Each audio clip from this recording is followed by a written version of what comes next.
I have great pleasure of welcoming Dr. Giulia Leoni. First, let me introduce her in a few. Dr. Giulia Leoni is a senior lecturer of accounting at University of Genoa, Italy. Dr. Giulia Leoni's research engages with accounting and accountability in diverse settings, including the digital environment, risk management, and audit reforms and accounting history. She has research experience in qualitative research methodologies based on interviews, document analysis, ethnography, and archival research. She has extensive knowledge of financial reporting, environment in Italy and Australia. Her main work is published in British Accounting Review, Accounting History, Critical Perspective on Accounting. Now we will start our seminar with Dr. Giulia Leoni. Hi, hello everyone. Thank you for attending this seminar. I'm very pleased to having been invited to present my research. I have to admit, before going to the slides, I have to tell you that I've never presented this research before in a seminar, like in the form of a short presentation, because it has been presented in a totally different form at the very start of the research. And then I went on with the review process for British Accounting Review. So at the end, the paper was published, and I have presented it only once in a very, very early stage. So I'm very pleased to present the final version of it. So I'm just moving to the presentation and start. So the study of Airbnb that I've done is focusing specifically on governance and control, and basically how the platform is governed, so basically managed and controlled by the platform owner. This research has been developed with the great help and support of Lee Parker. I imagine you know him. He's the co-editor-in-chief of AAAJ, Australian, Accounting, Auditing and Accountability Journal. So I developed this project when I was still at RMIT University in Melbourne. And then he ended up being published when I was already in Genoa. So a little bit of history, like if you want, I'm also very passionate about accounting history. So I always tell the story around the research I do. And in particular, the story of this Airbnb project. So I kind of fixated myself with the idea of studying sharing economy long ago, because it was about 5 years ago. And I presented my research ideas around Airbnb in pitches and little projects. And a lot of people were very, very dubious. They were telling me, what does Airbnb has in common or anything to do with accounting and accountability and governance and control? But I was convinced that there was much more to study in that field. And so I went on producing and collecting data and study Airbnb and contacting users of these platforms. So at the end of all these long research activity, I came up with the conclusion that Airbnb and in general sharing economy platforms are interesting to study because they present the features and characteristics that are different and at the same time similar to business models that we have. But because of these differences, we need to go deep and understand what is going on there. So, of course, I imagine all of you know how more or less Airbnb and Uber work. Airbnb and Uber are basically the most successful example of sharing economy, but there are many others. And if you want, there might be even more successful one in the future, and they might even replace Airbnb and Uber. Anyway, the sharing economy platforms, they are real organization in a sort of digital platform form. So they are called, and they have been called by Kornberger, digital platform organizations. What is their characteristics? So what do they do to make them a particular subject of study? They are globally, like they have a huge amount of users. So in the example of Airbnb, they have a huge amount of hosts and guests all around the world. There are so many, and of course, they are all linked by this digital platform. That is where they basically work and where they provide their capital, so their houses, their rooms, their cars, in the case of Uber, their capital and their labor, so their time and the effort of working, to the and make it available to the platform. On the other hand, we have a coordinator, that is the digital platform owner. So the platform owner is basically the one that is coordinating all these offerings of capital and labor from the different users. Why are they interesting to be started under, the field, in the field of accounting, accountability, governance, and so on? First, platform owners have the control of the platform. They are the owner of the platform. They created the platform. They have the control of the access to the platform. But the problem is that they are at all not in control of the creation process, the value creation process, and the activities that are behind the platform. So on one hand, we have a platform owner that is basically only the owner of the platform. And on the other hand, we have a myriad of users who are in charge of the value creation process. So the success, and if you want, the financial success of the platform depends on this myriad of users who are absolutely not employees of the platform owner. So there is no contract like employment contract between the users of the platform and the platform owner. But what happens is that the success of the platform and of course the profitability for the platform owner depends on these independent and autonomous users. So here is the problem then. Of course, this situation of the complete separation between what is the control, if you want, and what is the value creation requires that the platform owner need to be able to coordinate and control all these dispersed users from which the success of the platform, the financial performance of the platform depends upon. So because the value creation and the financial performance of the platform organization depends upon the users' activities and how well they perform these activities, there is the need for the platform owner to have an ability to control and coordinate the effort of all these users. How can we do it?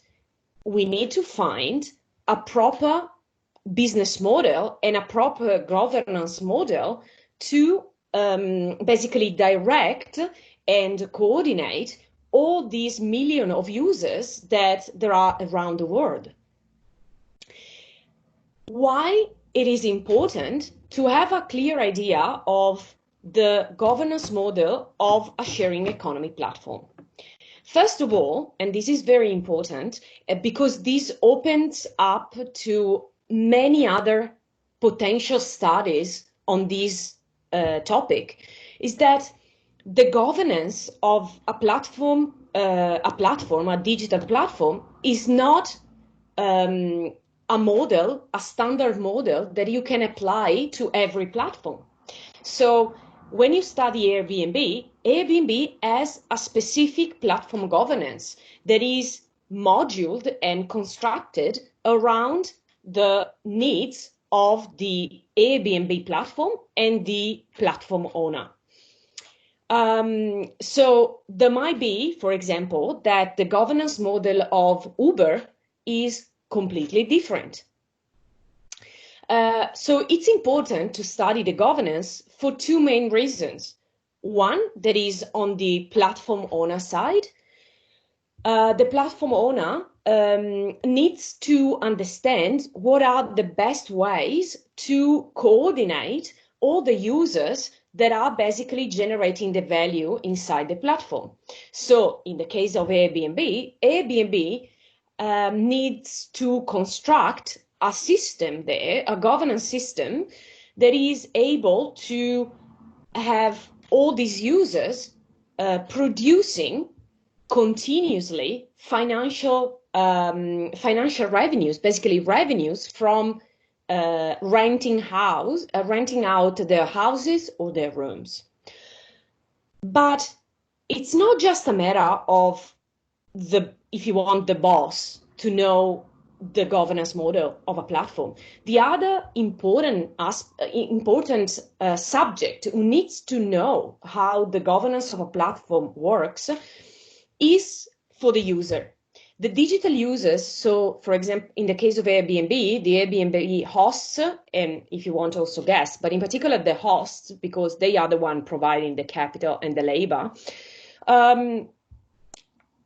it's important that a potential host that is about to enter the Airbnb platform and rent out his house, he needs to know how the platform works and what are the governance, the decision making, the controls that a host is subject to when entering the platform. So two main reasons, two big motivation to do this study and to contribute to the knowledge both of what are these platforms and why and how they are governed. But on the other hand, because there are so many people involved and so many people that are basically making, money, but sometimes they are like basically supporting their own existence, working for these platforms.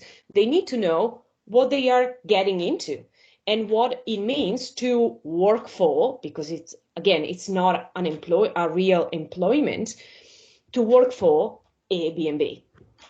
So what is the aim of this study? So based on all that, what do we want to do in this study? We wanted to do in this study. First, we wanted to explore the governance that is exercised by sharing economy platforms. So we want to understand if there is a possibility, a model to apply to the sharing economy platforms to understand how they perform their governance.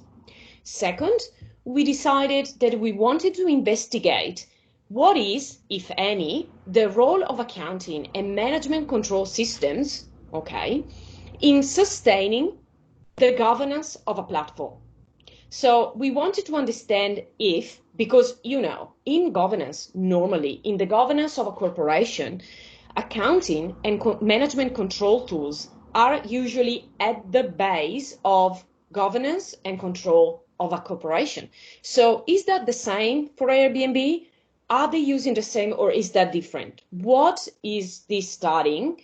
What is studying and investigating the platform providing me in terms of information to understand how accounting and management controls are used to support the governance of the platform? So we responded to two research questions. One, what is the platform governance approach that is employed by sharing economy platforms? Of course, probably it's not the same concept as corporate governance that we have. So we need to understand what sort of approach we need to have when looking at the governance of digital platforms.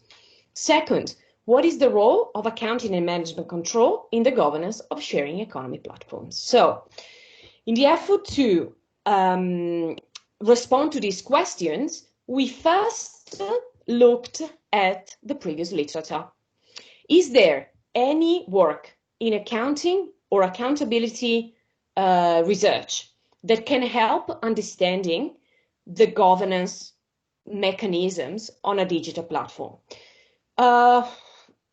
At the moment, so right now, there is a little more literature on this. At the time of the study, which was around 2017, 2018, that was what we had at the moment.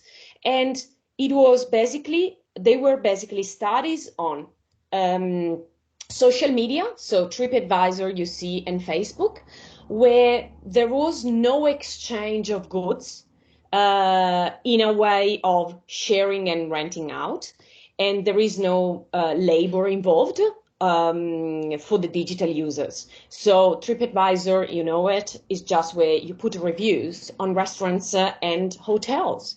There were works on that. They were looking at the accountability, the auditing that was made by the crowd, that was made possible, of course, by this sort of platform. Then there was a study on Amazon where, yes, there is, in this case, the exchange of products, but it's just for e-commerce.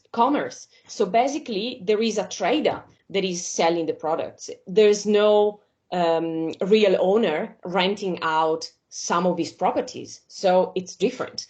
And then there was a study on Facebook and its ability to collect the data to understand consumer preferences and so on, and basically reduce the distance between the corporation and the customers. So we concluded that there were no accounting studies that were looking at the governance of the sharing economy. First, there weren't study on sharing economy platforms, so no Airbnb, no Uber, nothing. And then there was no focus, even if there were studies on Airbnb, there were no focus on corporate governance.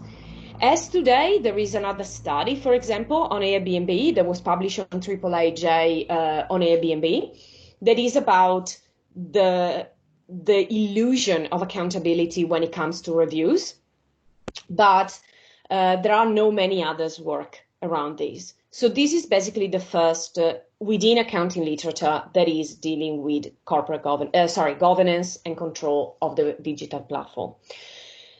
This is the first step. Then, because there were no studies in accounting, we had the need to understand, or better, to find some guidelines to understand how to study and investigate the governance of digital platforms. So we went into different fields. And in particular, we studied some works in management, as well in marketing. And there were some indication of what is governance on a digital platform. So the idea is, first of all, that there is an idea of collaborative governance. So the governance of a sharing economy is a collaborative form of governance, because the platform users are expected to have a sort of stake and also participation in the decision making on the platform. So the problem is, and that's what I said before, every single sharing economy platform has a particular form of governance, because the characteristics of this model vary a lot. And so you need to have an approach to that. So because there was not much in that literature, what we did is that we moved to the IT literature. So we looked at information technology research, and we discovered that, and you can see from the data is 2010, we discovered that the discussion about platforms and how to govern the platforms was already there, and it has been there for quite a long time. So we found this interesting work by Tijuana et al. In 2010, who basically these guys drew a framework to understand and identify the governance model of platforms. And they were basically saying, look, when it comes to understand the governance model of a platform, there are two elements that you need to study. First, how the decision rights are divided, are allocated between the platform owner and the participants. Second, you need to understand what type of controls that are effective there from the platform owner over to the users. So what sort of controls does the platform owner uses to control the users, and vice versa, so the contrary, what sort of controls the users have to control the platform owner. So basically, that's what they were presenting. This is more or less the design of a very kind of a little sketch and a guideline to understand the platform governance and how to analyze it. So you can see on the left, you need to understand how the decision rights are partitioned, so are allocated between the platform owners, the platform users, and the platform owner. So of course, from this drawing, you can see that it seems like the decision rights are basically 50 and 50%. But of course, that can change according to the type of model. Then you have also the perspectives of the controls. Controls that can be formal or informal control from the platform owner to the users, and vice versa. There are formal and informal control mechanism that goes like there are in the hands of users over to the owner. So what we did then we had a sort of guideline at that point to how to try to understand the governance of Airbnb. So what did we do? We perform a kind of a very new methodology in accounting, for sure, because in marketing is pretty famous as a methodology, but it's not largely used in accounting. We said that what we needed to do is that we needed to basically get deep into that environment and experience that environment to understand what was going on there. And to do that, because we are in a digital environment, we applied what is called netnographic analysis. So netnography was first suggested or presented by Kozinets in 2002. And Kozinets basically says that in the digital environment, so in digital communities, digital forums and everything, we have the chance to perform ethnography, but online. So basically, we become users, we experience, we enter the debate that are going on in a community, in an online forum, or we become users of that particular online platform or environment. And that's what we did, or basically what I did. What I did, because I was the person who basically did the case study host, I set up an Airbnb host account and started, like I put up pictures and I started to basically experience what happens to a host joining Airbnb and what are all the tools, all the decisions that host can make, as well as the controls that is subject to from Airbnb. So what are the controls that Airbnb undertake over a host? as well as all the controls that a host can have over Airbnb. So basically, I applied ethnography. So I did a really ethnographic study on myself, and I became part of the community. So just to quickly explain what ethnography is, because I think that is a very, very interesting methodology that it's definitely undervalued in accounting and in governance studies. So basically, these are the 6 steps that Cosinets identifies as the 6 steps for doing ethnography. So first, you need to enter the community. And sometimes if you want to be an active member, you need to present yourself. But you can also be a passive ethnographer. And so you're not making your presence known. So, and that's what we did. After the entrance, you can start collecting data. So basically the data that you can collect are all the data that are available to any single users of that particular community or platform. Of course, you have to respect anonymity if you are presented with names and so on. So we adopted this passive non-participatory approach, and that helped us to familiarize with the website, with Airbnb, and especially with the role of a host.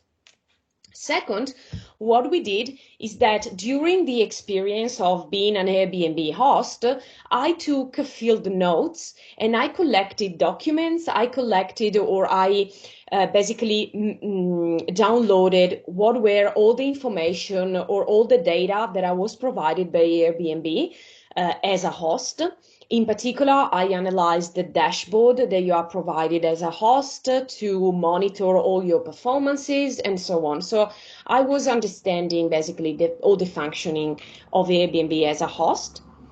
And of course, all those field notes were then analyzed by me and Lee via a thematic analysis. So basically, we looked to find into our field notes and all the documents we got from Airbnb to find all the information relating to decision rights, partitioning, and controls.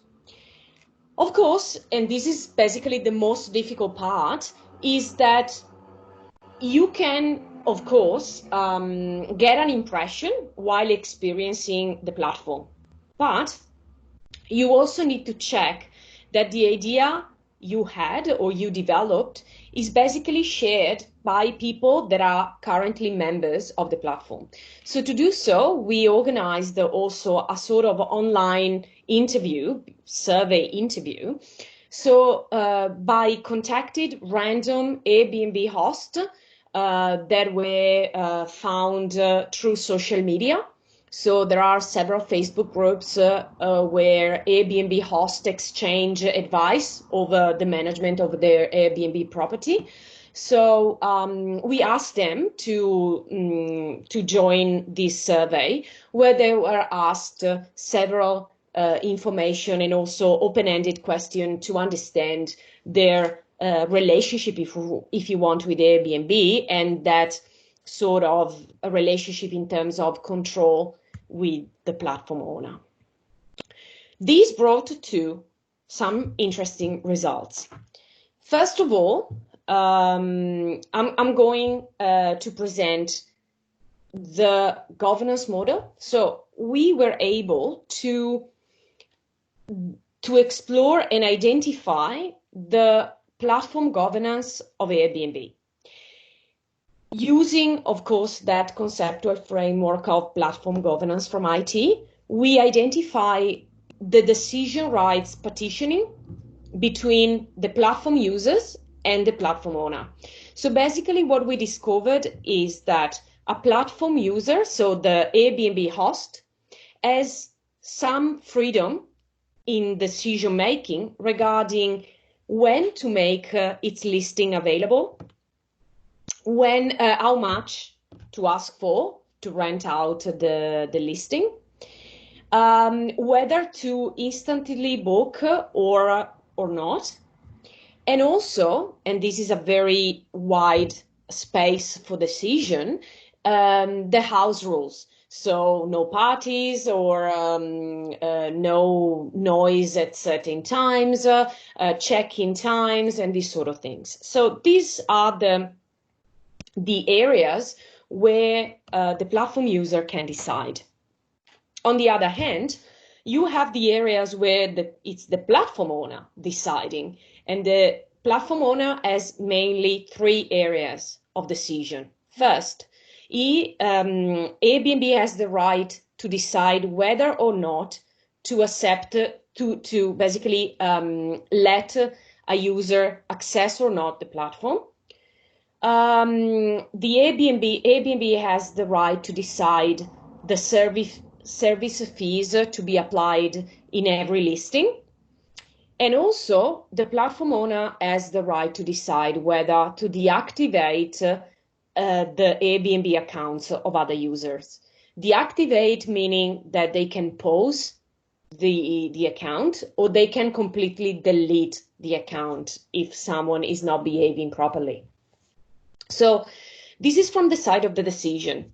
The part that we found that was even more interesting was the part of the controls. Because first of all, we realized that there are both formal and informal controls that Airbnb exercises over the platform users, over the hosts.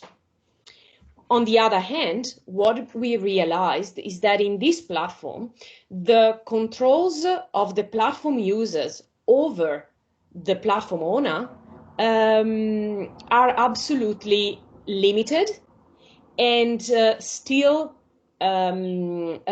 depending on the platform owner decision. So on one hand, we see that basically Airbnb as some formal controls that are made explicit also on the website. So the Airbnb controls its users by making verification of their identity, by reviewing periodically their account to understand whether they responded to potential guests, how many guests they accepted, how many dates their listing are available, and so on. Also, they review their guest accounts to check if they reach the recognition as a superhost. So it's basically a reward that make you a better host than the others, and you get a sort of premium position when a guest search for you on the website. Now, while this is all formalized and clearly identified in the website, what we discovered is that there is actually a sort of informal and tacit control over the hosts. And this is basically where the coordination by Airbnb over the users happens. So, is there someone?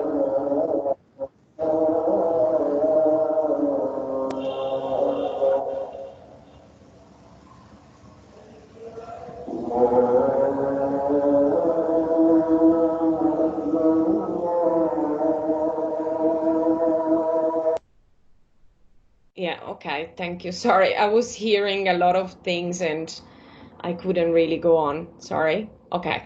So, basically, what we found is that there is this sort of informal and tacit control that is constructed in the host account. And that's what I experienced as a host when doing the case study and when doing the ethnography. Basically, Airbnb provides you with a dashboard where all your results are presented. So how many guests you had, how much money you earned, what is the average rating you got for the different aspects that are provided on Airbnb. And so basically you are provided with all your results.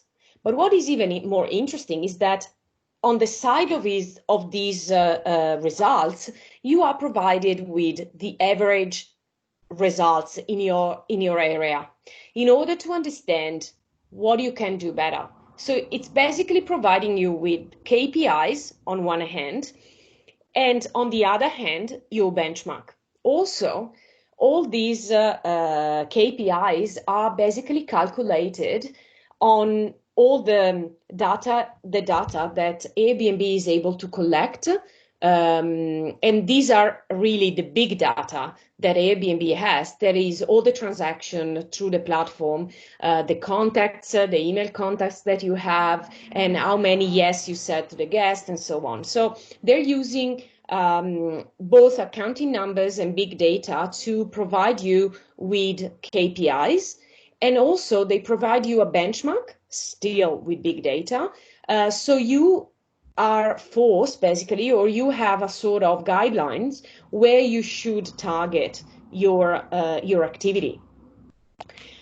On the other hand, what we also discovered is that there is no balance in these controls, because the platform users, on the other hand, have only two declared and formal controls over Airbnb, and it's the resolution center. So it's a place, basically a sort of web page where you upload all your complaints or problems that you had with some guest, or you can directly contact Airbnb. So these are the two forms of control where you can basically make Airbnb do something for you. The problem is that even if you kind of exert this sort of control, at the same time, Airbnb is still at the discretion of Airbnb to understand, so to react and do something. So basically, this is the summary of what I've simply just said. And the idea is, in the controls, what we found is that Airbnb has much more control over the hosts, because apart from the formal controls, there are informal controls that are presented by Airbnb as being some tools to encourage better performances. But in reality, these are real KPIs and benchmarks for hosts to basically follow and to improve their performance. As a consequence, their financial performance and the platform financial performance. Second point, the host controls over Airbnb are very limited, and they are both at discretion of Airbnb. Now, the final step is also we also did the members check, which required to analyze the results from the survey. So what we understood from the responses of these 60 users is that on one hand, they understand clearly that all the data that they are provided with by Airbnb are KPIs, and that the other, like the average, is a benchmark. They also feel that they are surveilled and monitored by Airbnb. So they kind of feel the pressure of doing more and more, of renting out more and more and at a higher price. The problem is that even if they perceive this, when they were asked whether they think they are working for themselves, or like a self-entrepreneur or a small entrepreneur, or if they were working for Airbnb, the vast majority, so the 97% of the users responded, yes, I am monitored and everything, but I work for myself. So even if they were able to recognize the control that is performed by Airbnb over them, they still believe that they are working for themselves. So to conclude, what did we find? We find that definitely decision rights, but most of all controls, are in Airbnb's favor. Second point, the control are based on data elaborations, based on accounting numbers and calculative practices that are used as traditional management control KPIs, and so and they are used to align the behavior of the host toward the objective of the platform. So basically Airbnb. All the ratings, all the reviews, and all the calculative practices that are elaborated by Airbnb, and in particular the ratings and the reviews, are actually used by Airbnb to exert control over the users. So while in the past the social networks were seen as a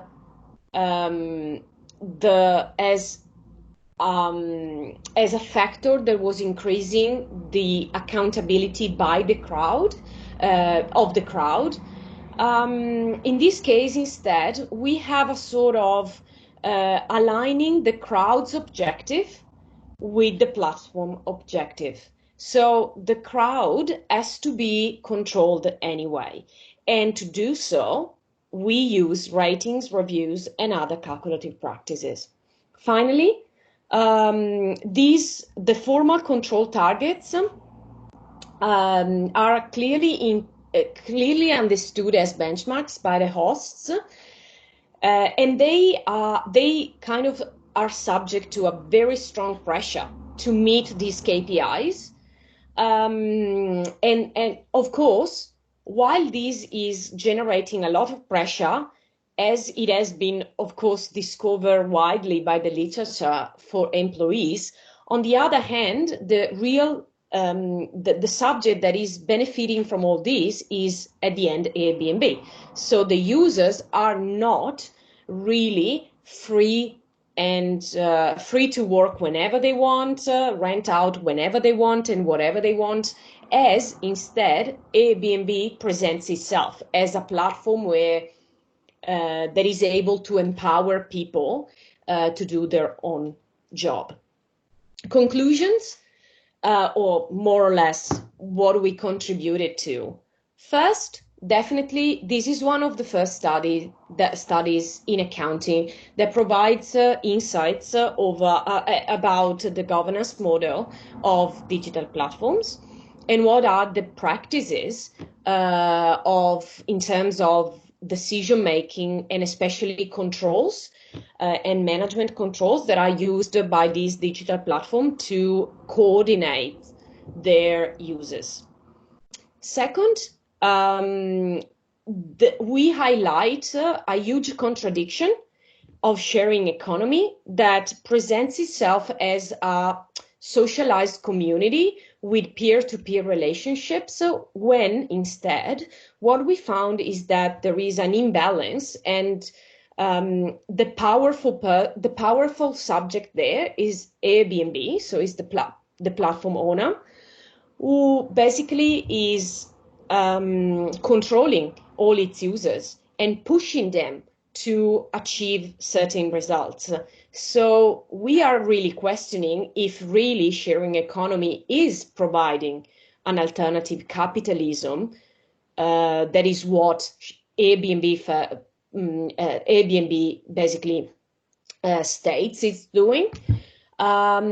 Finally, it extends the knowledge about digital platform, in particular understanding their governance system and understanding also that every platform is different. So we provided basically a model to understand and to be applied to study digital platforms. And finally, we underlined that sometimes looking outside our field may really help providing a contribution and helping understanding instead problems that we have inside our field. And that was the case when taking up this conceptual framework from IT research and applied it to a governance setting. Okay, I think I finished. So thank you very much. And I'm happy to respond to all your questions. If you want, you can get in contact with me if you have a project or something regarding Airbnb. I'm happy to help. I'm happy to keep on going with this research. So you find, and you can, take my email there and send me an email, and we can talk research. Happy to do so. Thank you very much, dear Dr. Giulia Leoni, for this contribution, for your contribution and your effort. Right now, we will, Dr. Giulia will answer your questions. If you have any questions, you can open your mic and answer and ask your questions. Please, after the asking your question, you mute or close the mic. Yes. Go ahead. Yes. I want to thank you for your time and your effort. And if you please, I have two particular questions. The first one, forgive me, I didn't understand the great difference between sharing economy platforms and e-commerce as a whole. The second question, if you please, do you have an idea about how to link between auditing and governance of sharing economy platforms beyond the ITG, IT governance, as you know?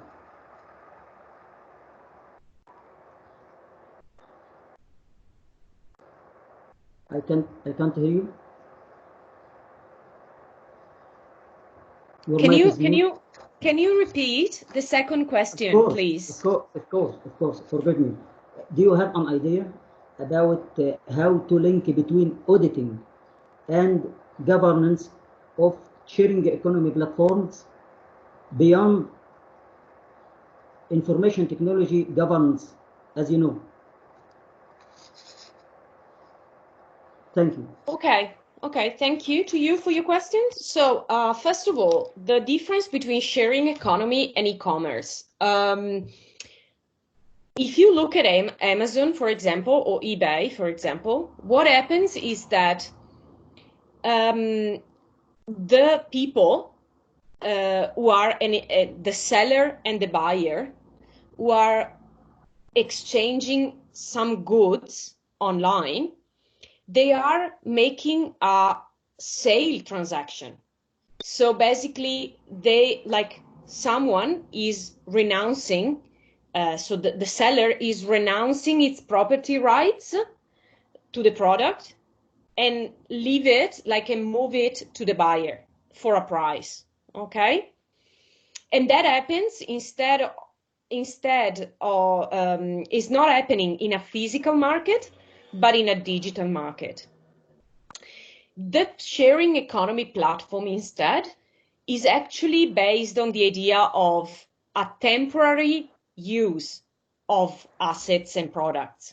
So the host is not losing the property of his house, is still the owner, but is temporarily letting someone else, the guest, using his house.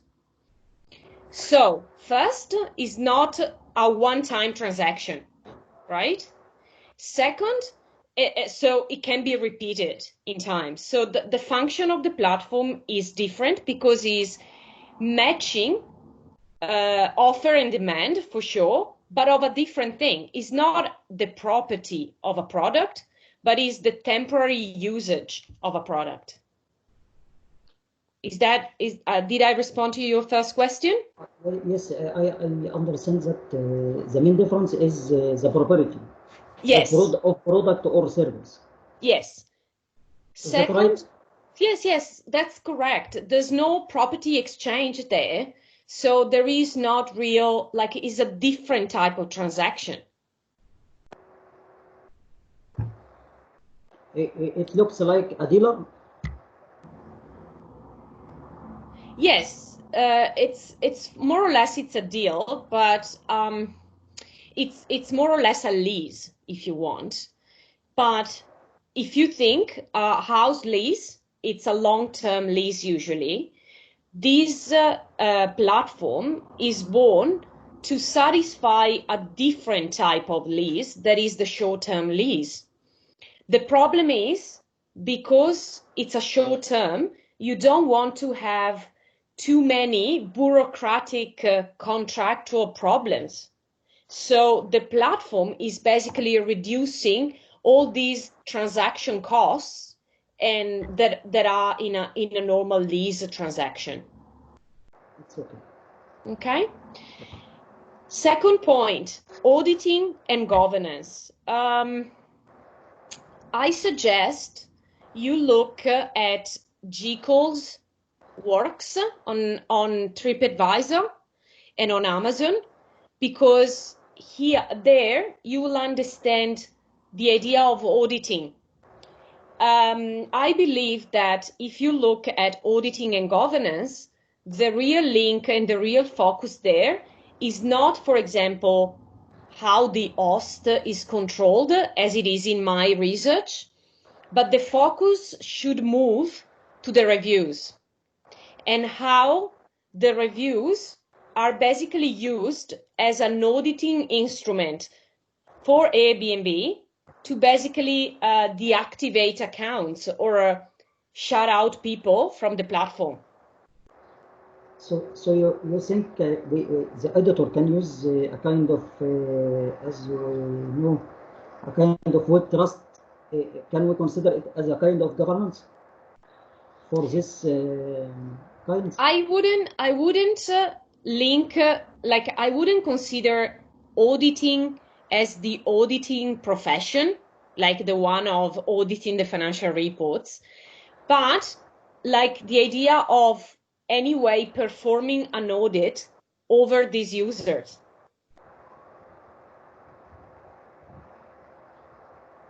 Am I responding to your question? Yes, thank you very much. Thank you. Thank you. Any other questions? I have a question. Can I ask my question? Yes, yes. This is Professor Akidime from Nigeria. I want to appreciate your lucid and fluent delivery. Quite technical and quite innovative, because it's actually a new field. What I'll try to fashion out by way of question, what could be the authority relationship and control? Authority relationship and control, because corporate governance, you try to establish authority relationship and controls between owners, that's principal, agents, stakeholders. So I was trying to, in a way, create a parallel between what corporate governance proper is and the model that you are bringing as a platform owner, as the host, and platform users. So I don't know whether they are reconcilable. Okay. The owner here, the principal, is there any agency role here? I could say stakeholders. If you think, yeah, there is a sort of agency role there. Like if you look at the principal and agent, you look at the platform owner as the principal, yes, and yes. you look at the users as the agents. Okay, but if you consider the majority of the context where the principal-agent relationship is considered is where the agent is paid to do some sort of task by the principal, right? So the principal, yeah, so the agent might be the manager. The agent might be the employee that I need to monitor to do its job, right? But there is a contract there. Yes. The real problem is that when you move into a platform, that contract isn't there. So when the host gets into the Airbnb platform to become a host and rent out the apartment, Airbnb is simply saying respect the rules of the platform, but it's not saying to the host if you are not making $10,000 a year, you're gonna be cut out from the platform. That is formally like that.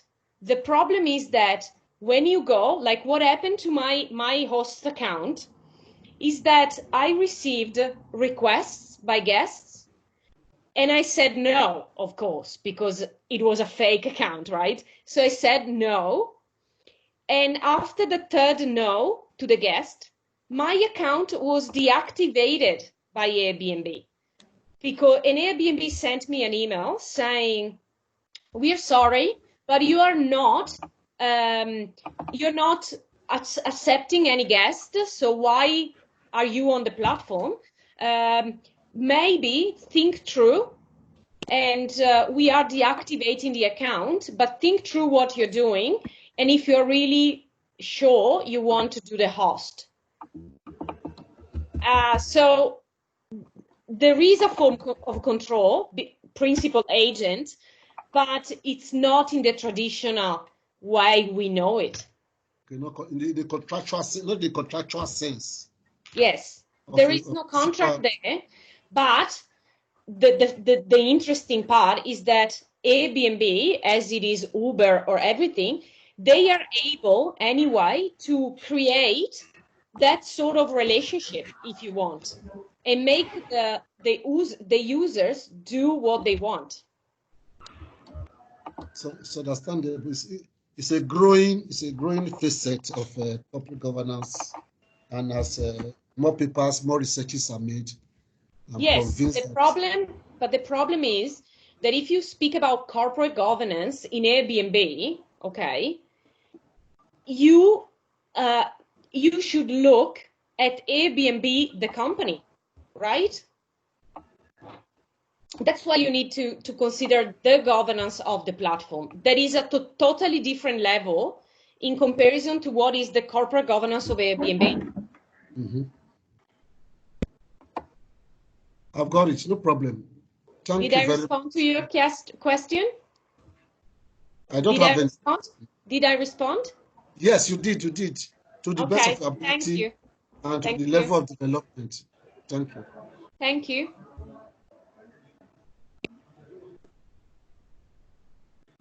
I think there is another question.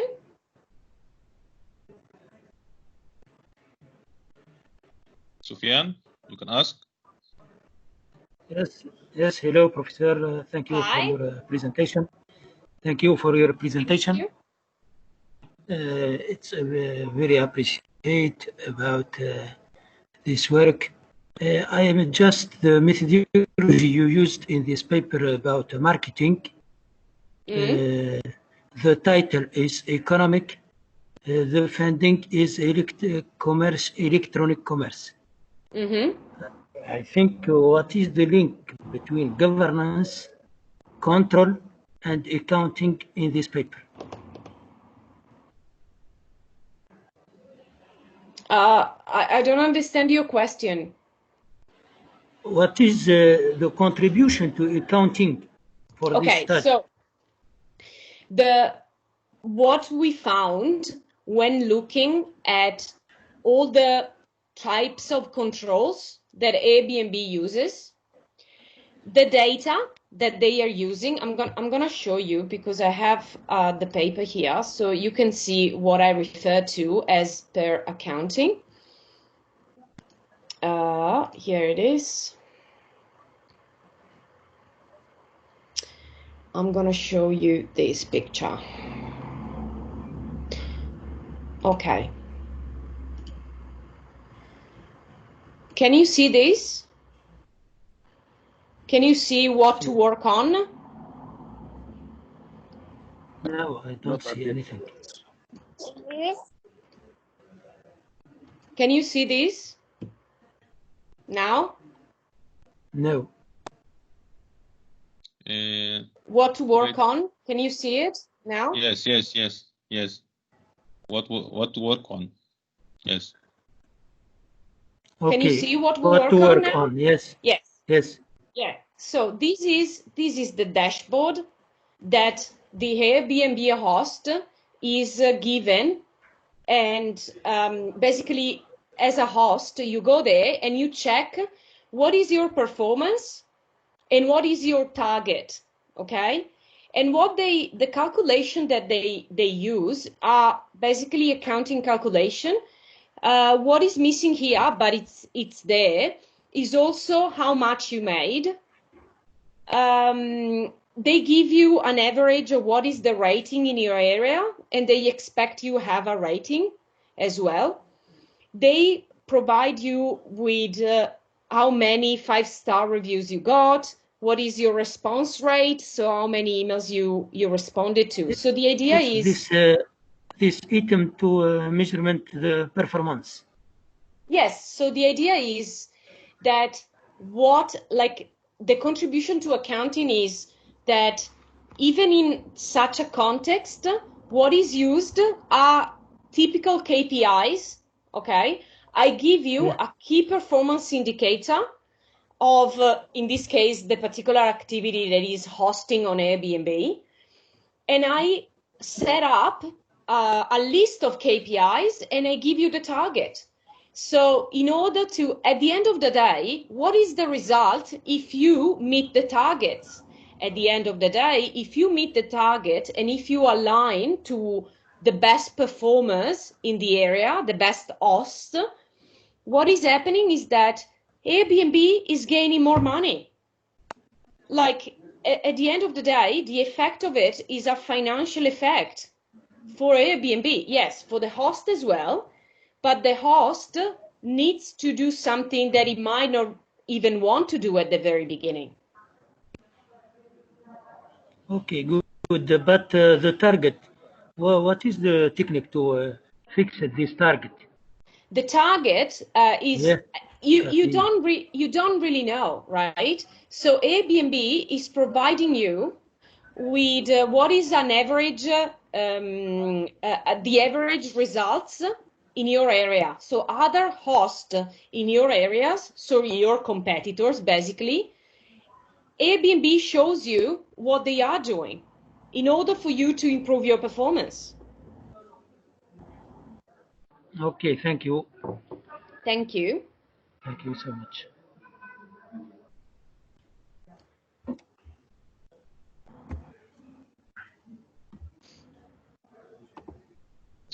Professor Mahmoud Naghi, you have a question?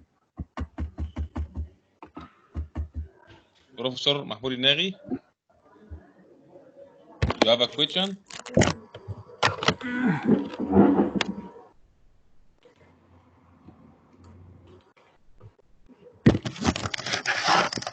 Professor Mahmoud Naghi, you can ask. Yes, you can ask now.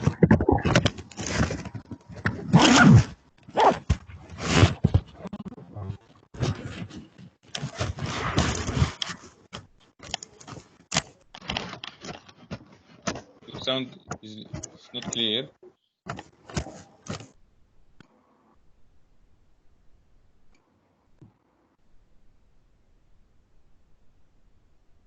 Professor Mahmoud Naghi, you can ask now. You can open the mic.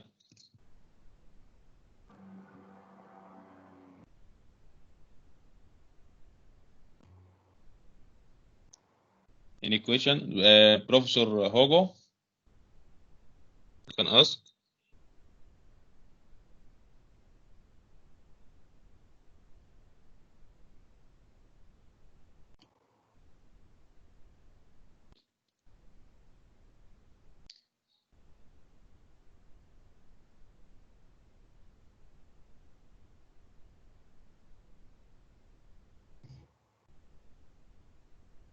Open the mic, please, Dr. Mahmoud Naghi. Yes, you can ask.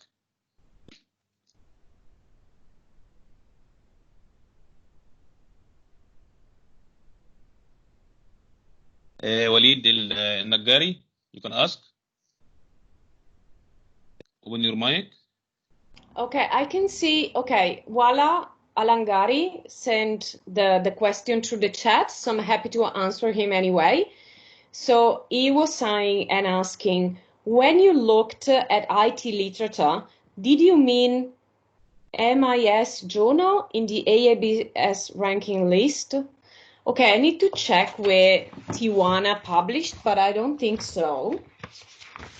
I think that Tijuana, the platform evolution and organizational, I think it's information system research.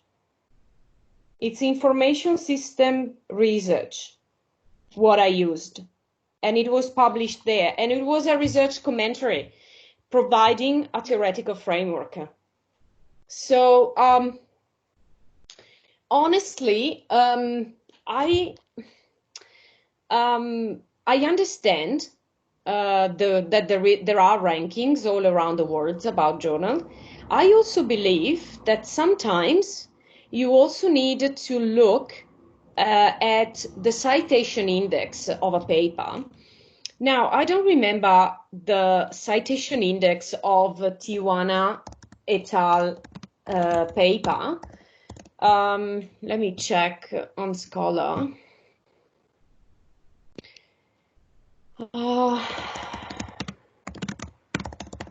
But that is for me another important indicator of how important is that paper. So Tijuana et al. Were cited 1,093 times. So for me, it's important because it was cited a lot in other information system papers, and I think it was a good reference to follow. Did I respond to your question, Wala? Wala Nagari? Okay. Yes. So I agree with the ranking, but I would be more concerned on the ranking of the paper, on the ranking of the journal where I'm aiming to publish. And I will look at citations in terms of conceptual frameworks that you might want to use. Dr. Mahmoud Al-Naghi, open the mic. Open the mic, please. Okay, I see there is another question on the chat. Yes. My question is how to link between KPIs and board assessment, especially when using self-assessment. Okay, in reality in this case, there was no board assessment. Like the board is not involved. The idea is that at the end of the day, even if the sharing economy platforms and Airbnb in particular, they present themselves as platforms that are making a revolution in the way business are conducted. They say they want to empower people and have their own job and their own independent way of working. In reality, they are applying the usual scheme of KPIs and alignments to KPIs and benchmarks that have been used and have been around companies and corporations for quite some time. So there's nothing new under the sun there.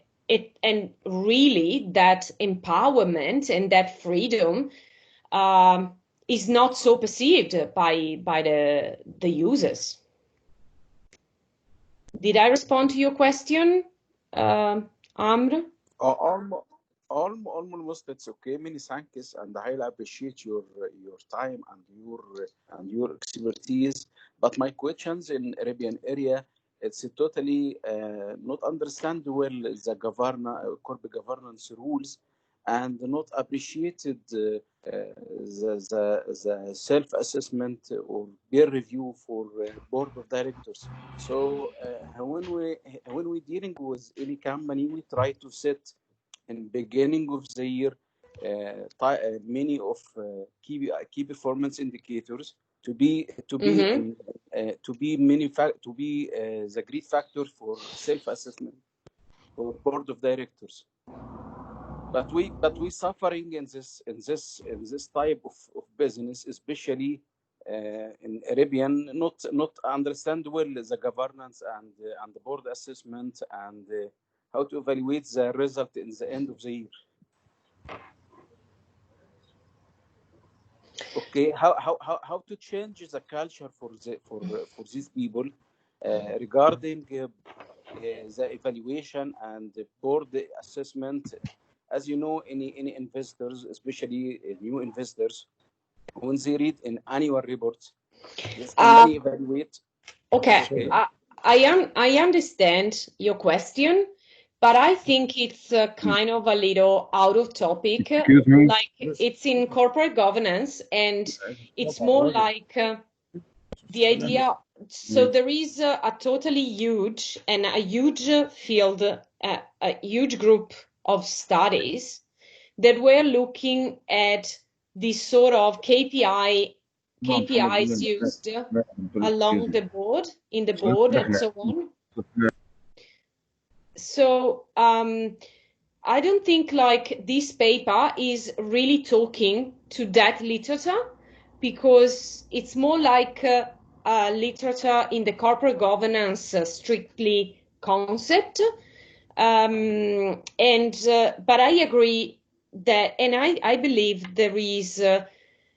there are many studies on KPIs and the limits of KPIs and performance management over people, even if they are board of directors, or even if they are simple employees. But there are many studies there. Okay, thank you too much. Thank you. Welcome, dear Professor Mahmoud Al-Naghi. Dr. Mahmoud Al-Naghi is one of the top accounting thoughts in Egypt. Big name in accounting. Nice to meet you. Yeah. Dr. Mahmoud, you can ask. Okay. Hi. Okay, thank you. Thank you. Okay. They said if you dig very deeply into any problem, you will get to people. Okay? If you dig very deeply into any problem, you will get to people. Okay? Yes, I agree. Human performance equal motivation by ability. Okay? Mm-hmm. I'd like ask to about the limitation of disclosure and transparency as a principle of governance, especially in developing countries. Limitations of disclosure and transparency as a principle of governance. Okay, what about? Okay, so again, we are in the area of corporate governance. That is not the topic of the paper. But anyway, what I want to understand, when you say the limitation of disclosure, do you mean like what are the downfalls, like the negative consequences of disclosure, or the fact that disclosure is not well performed? The facts. Sorry? The facts. The defects, so the problems, the problems, like meaning that it's not done properly. That's what you think? Yeah. Okay. In my view, and I believe that there are papers around that, especially I think some published on AAAJ, where there are studies on emerging economies or developing countries that are applying. The problem of that is if you traditionally have your own culture and your mentality and your view of governance of a company, okay, but all of a sudden the government decides that you need to regulate your governance and provide disclosures as it is done in Europe or in US, okay? But you are a totally different country. Yeah. Probably the application of that is going to be first very limited in terms of you do what you have to do, but you don't understand why you're doing it. Okay, so you do it as a tick boxes exercise. Okay, second, there's gonna be a sort of detachment, okay, between what is happening for real, like, and what is that you provide. That is like the window dressing situation where you do what you have to do because you have to do it, but in reality, what you're doing is different. Okay. Thank you. Thank you. Thank you, Prof. Thank you, Prof. Mahmoud Naghi. I think that you have done very well with answering a lot of questions there, dear Dr. Giulia. Thank you very much. And so all that remains for me to say is thank you, everyone that joined us, and I thank you very much for taking the time or out to present to us today, Dr. Giulia Leoni. It's really appreciated. Thank you very much. Thank you very much. Thank you. Thank you. Thank See you. you Have soon in Egypt. Have a good afternoon and a good weekend. Yeah, thank you very much. Thank you. We'll see you soon in Egypt. Yeah, I will. Yeah, See you. thank you very much. Thank you very much. Thank you. Bye.